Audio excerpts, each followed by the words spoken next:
একই দাবি বিভিন্ন জায়গায় গরিব মানুষরা বলছে তারা আবাস যোজনা পাচ্ছে না, কিন্তু তাদের হয়ে এই কথাটা তুলবে কে? আপনারা কি পাশে থাকবেন এখানের মতো? এখানে কি মনে হলো?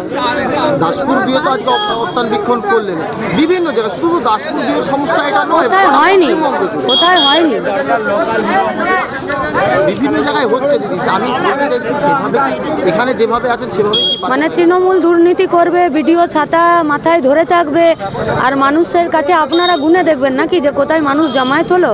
এটা একটু অন্যায় হয়ে যাচ্ছে না? জমায়েতটা নয়, পাশে থাকার কথা। না না, পাশে কেন থাকতে হবে? মানে যারা ভোট পেলো, যারা আমাদের টাকায় বেতন পায় তারা দুর্নীতি করবে, আর বাকিরা গরিব মানুষের পাশে থাকবে। এটা একটু অন্যায় প্রশ্ন হয়ে যাচ্ছে না? একটু অন্যায় দাবি হয়ে যাচ্ছে না? তারা অসহায়, তাদের কথা কেউ শুনছে না, তারা এটা বলছে। শোনার জন্যই তো ট্যাক্সের টাকা দেয়, শোনার জন্যই তো ভোট দেয়। তাহলে এই দাবিটা তো আপনাদের আরো দৃঢ়তার সাথে ভিডিওকে প্রশ্ন করা দরকার। ওই যে তৃণমূলের নেত্রীটা এসে সবাইকে হুমকি দিল, আপনার কাছে আমার রিকোয়েস্ট থাকবে ওই তৃণমূলের নেত্রীর সমস্ত নারী নক্ষত্র ঠিকুজি কুষ্টি নিয়ে আজকে সন্ধ্যাবেলায় আপনাদের চ্যানেলে দেখান। দেখাবেন তো?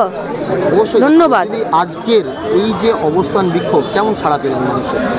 আপনারা পুরোটাই দেখেছেন, শুরু থেকে শেষ অবধি মানুষ জেদ এবং ক্ষোভ নিয়ে আছে। ভিডিও থেকে শুরু করে সরকারি প্রশাসন অফিসার, আপনাদের সবাইকে আমরা আবেদন করছি মানুষের পক্ষে মানুষের সাথে কাজ করুন।